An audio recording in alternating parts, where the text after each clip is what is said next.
Welcome back to Big Dan's Airguns review channel. Today we're going to be going back to basics with a lovely little carbine spring gun. I was tempted to do another PCP, but I'm not going to lie, I think the last review we did was the Crown Shadow, and I would rather not have to sit on a plastic chair for 2 hours potentially checking out the shot count and such like that. At least not for now. Ooh.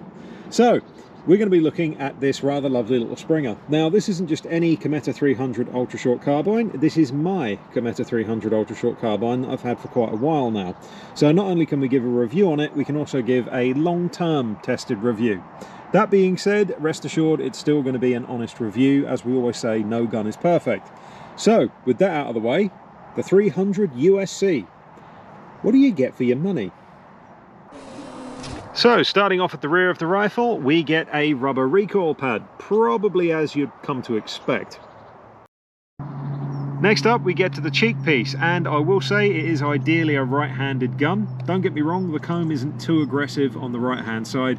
A lefty can absolutely shoot it, and we have had left-handed customers own these and shoot them, but just bear in mind it is ideally suited to the right-handed shooter, as you can probably see here. As we come along, we get to the dot-type checkering around the grip here, and as we come up, we can see the Mauser-esque inspired safety paddle. As we come further along, we get to the dovetail rail. You can see here we fitted a one-piece mount and also the Konus Fighter 4-12x40 scope. As we come down, we also get to the trigger unit. It's a non-adjustable trigger, but we'll talk a bit more about that when we get to the handling section. As we move further along, we get to the forestock, and unfortunately there's no checkering there. That would have been quite nice to see, but again, it's not a crazy expensive gun, so maybe we can give them a bit of leeway here, but I'll leave that to you at home to decide. As we come further up though, we get to the really good stuff. So this rifle comes with, as you can probably guess, Cometa's cold hammer forged barrel. They are extremely good from the testing I've done with them. Well, it's one of the reasons why I've kept this and also a Fusion to myself, greedy I know, because I've seen and I know what they can do, I'll put it that way. But again, we'll see how the rifle performs in our test a bit later on downrange. I don't want to say too much at the minute. You never know, it might misbehave. As we come further up, we get to the moderator. Now, this is an actual, I'm pleased to report, metal moderator on there. A lot of the budget guns have a lump of plastic on the fore end, which makes me slightly disgusted in them, to be honest. It should be metal or nothing on there at all. And I'm also pleased to report it is baffled, and on top of that, you can strip the silencer as well. So, nice little addition. Arguably one of the best features of all, however, is the fact that the rifle comes with a genuine lifetime warranty. If anything decides to go wrong in the future, you can literally bring it straight back to me. I'll look into it for you.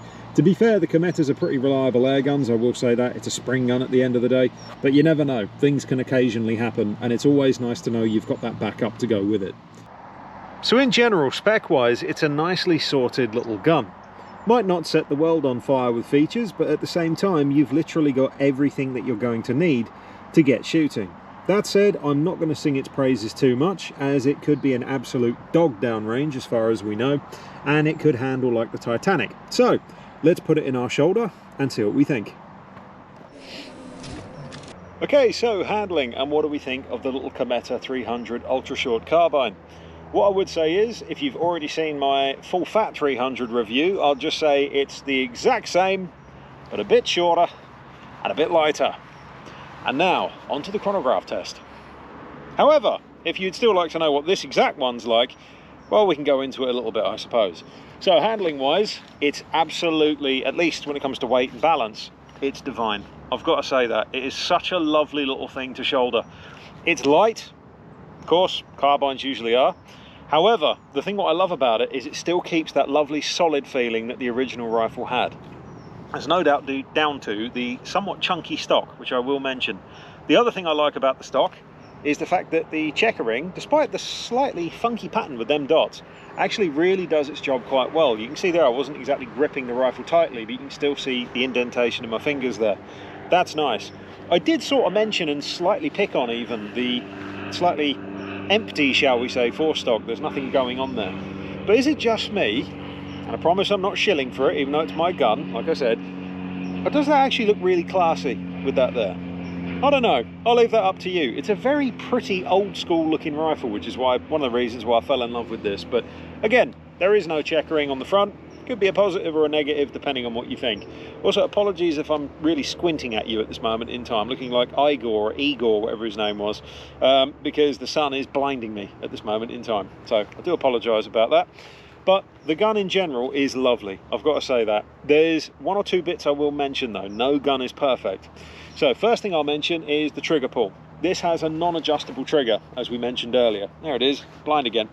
Non-adjustable trigger, like we mentioned earlier. So it is a case of more or less you get what you get and you're gonna like it. The only thing I will say is, out of the box, and this goes with this one originally as well, you might not like it. The trigger pull with these can be a little creepy and heavy on second, but I will say out of the box. This gun has never been stripped. It's never had the trigger sears polished. It's never had even a service. I know, evil. I've put about 4 tins through it. It's been borrowed, with evidence of that. If you can see that there, it'll never be loaned again, rest assured. But this had about 4 tins through it, and the trigger has gone from heavy, creepy second stage. Well, I'll show you what it is now. So, am I going to say it's going to threaten a record unit or a CD unit anytime soon from Air Arms? No, never. However, it does run into a really, really sweet little trigger. So, second stage there, you can see me bouncing off, and it's a nice and light first stage too. You can see a little finger there. And then when we get to second, there's a tiny little bit of creep sometimes now, I'm going to say, because a lot of the creep has now polished out. It sometimes doesn't creep at all. I'll try and catch it creeping for you. So there's second. There. See that then? But then, that's it. So that was way worse than that when it was out the box. But now you can see there's not much creep there at all. And then you get to that second and then pop, off she goes. So let's try that one more time. Let's see. So again, same thing. Second. And let's see. Will it creep or will it just fire this time? Almost. Well, I think there might have been a tiny bit of movement then. We'll see. Obviously, we'll zoom it in so you can have a closer look. But that there was barely any creep and then it fired. That trigger, with maybe a few more tins, would be a seriously nice creep-free stop pop. Just like I will say, the 300 in our original review, the full fat 300, which again, that was an out-of-the-box gun that had way less shots than this had through it in the entire time I had it. That was a brand new gun out the box when we set the camera up. But that was perfect. This one is getting itself there. So I will say it's non-adjustable. Again, you'll have to live with it for a few tins of pellets until it starts running itself in, if it's a bit heavy. But it's definitely worth sticking with it. The other thing I'll mention is there's a little bit of twang during the shot cycle. It's not as whisper quiet as the Phoenixes or Fusions, which just give you a gas ram-esque thunk, and then the pellet's on its way. There's a little chunk with this. How stupid do I look making these noises as well? I've got to say it. I'm doing impressions of spring guns now, and I think I need help. Right, so I'll shut up now so you can have a little listen. Have a little listen to this. So there's a dear little bit of twang. Punk, if you could hear that then. But in general, it's not too bad at all. The other thing I'm going to mention is have a little listen, or not listen, have a little look at the shot cycle on this.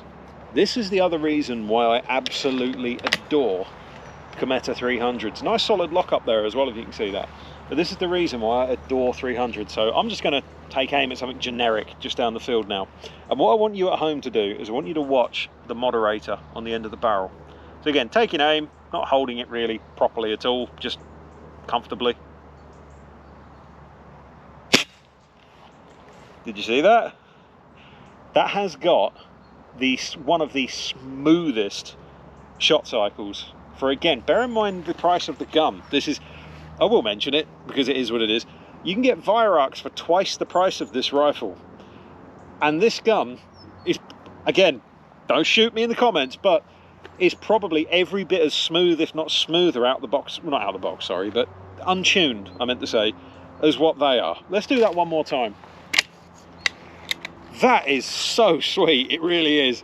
If I fluff it with the accuracy testing now, well, I shan't forgive myself. If I get bad results, unsubscribe if you subscribe to this channel right now. Honestly, I wouldn't blame you, because it's me at that point. Have another little look. So I'm just going to take aim down the field. and you watch the moderator.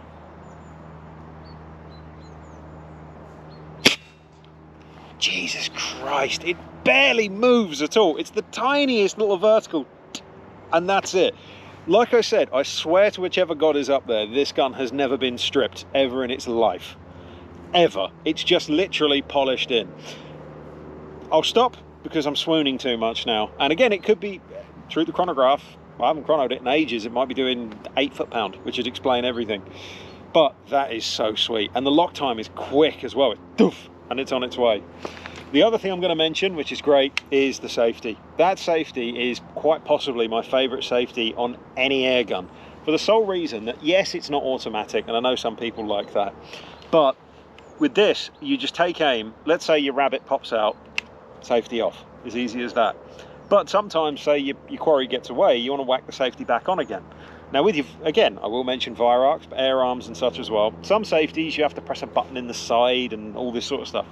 With this, literally, that's it. Off, on, just like that. It's so simple, but it's brilliant because of it. But anyways, handling wise, that is the Cometa 300USC. So bear in mind, again, a little bit of twang, trigger out the box, sometimes can be budget, shall we say, again, like this was, but at the same time, stick with it, shoot the thing through, and you saw what that was like then. It is a gorgeous to handle little thing, it really is. With that said though, like I said, we don't know what numbers it's putting through the chronograph. It might only be shooting like that because the spring snapped in half and God knows what else. So let's get the chrono out and see just how it's doing. It's the sun blinding me. I'm not used to this. I'm an Essex boy. I'm supposed to have a fake tan, not a real one. Okay, so just before we go, I just want to do a little test just to further show how sweet this shot cycle is. We're going to do the pellet test on top of the breech, which is what a lot of people do with the tuned up spring guns to show how smooth they are to shoot. So that's a 15.9 grain Norma on there, so it's not even a 21 grain Barracuda or anything like that. Let's see if that stays on or if it flops off. So again, take aim, not even shouldering it correctly because I'm trying my hardest to not have the pellet fall off just through me, but taking aim. Would you look at that?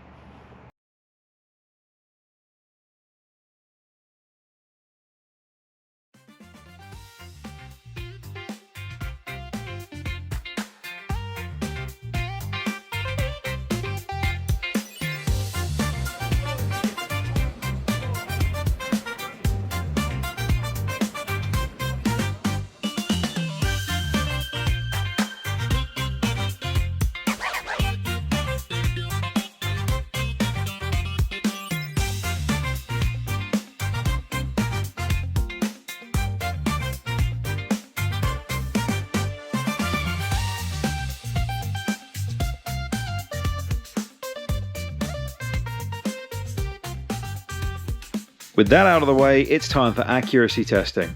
As this is an old school Springer, I'll be shooting at 25 yards unrested to start with, and then we'll push out to 50 yards unrested with the best pellets.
I don't think anyone will be complaining about that for a budget gun. The FTTs and Normas gave us the best groups, with sadly one flyer with the Normas. Disregarding that flyer, we ended up with a 0.32 inch 4-shot cluster, which is pretty damn good. The most uniform group, however, were the FTTs, which sit nicely under a 5p coin. As mentioned earlier, not bad for a budget gun. Now with our chosen pellets in hand, let's push on to 50 yards. Unrested once again, as we're clearly doing this old school in this review. And on top of that, in my opinion, old school's the most fun. So as always, we do a quick range check, and off we go.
So the final verdict, and what do we think of the Cometa 300 ultra short carbine? Well, as I'm sure you can probably tell, I love the little thing. That's why I own one. However, this is still an airgun review, even if this is my airgun. We'll get the negatives out of the way first. For starters, the trigger can be a bit hit or miss. It's not terrible at all, and with some shooting through it, it does turn into a nice unit. But out of the box, it is definitely a bit creepy on the second stage. As mentioned, however, though, stick with it as it does get a lot better once those sears polish in with use. The other thing I'll mention is that due to that fast shot cycle, you can get scope creep with some mounts. I highly recommend a one-piece or a quality twin screw mount with these to lock that scope in place. An anti-creep block could be an option if you're having issues as well. Other than that, to be honest, it's absolutely lovely. There's a little bit of twang from the action during the shot cycle, but it's considerably better than most of the more expensive rifles on the market. And speaking of the shot cycle, it's absolutely fantastic. It's lightning fast, but with minimal recoil, despite being a full power rifle. There's not many airguns out there that can do the pellet trick without being stripped and tuned. But how does that translate downrange? Well, as we saw, it resulted in 5p groups unrested at 25 yards. And I'll let you at home decide whether that's a 5p 4-shot cluster at 50 yards. Once again, shot without a rest and in outdoor conditions. Just to reiterate once again, this is a 240-pound spring gun that hasn't been tuned. I can't even remember the last time I cleaned the barrel on it. It has literally just been shot through. That's it. I find it hard not to be impressed with that, but I'll leave that for you back at home. One of the things I really love about this little rifle, though, is how it's built and how it actually feels. From an ergonomics perspective, it's pretty much perfect. Its size is spot on for hunting, the safety easily comes to the thumb, the cocking effort is minimal, and that checkering really does give you grip. But on top of all this, it's a tough and solid feeling little brute to go with it. I was shooting out in the rain the other day, just having a bit of fun with the water rolling off of it, and it didn't even bother me one bit. You'd never catch me with a PCP or even my 97 or Fusion out in that weather, but this little thing just took it like a champ. I mean, it looks as though it's been dropped even at one point, and it took that like a champ, so the range's not going to do bugger all, I suppose, is it? It's Cometa's scrappy do of an air rifle. It might be smaller than the Fusion, but it's mighty, and it's here to do its job, even with its couple of imperfections. So, whilst no rifle is perfect, hopefully you can see why I absolutely adore this one. And with that said, thanks ever so much for watching, and hopefully I'll see you all before Christmas. Hopefully.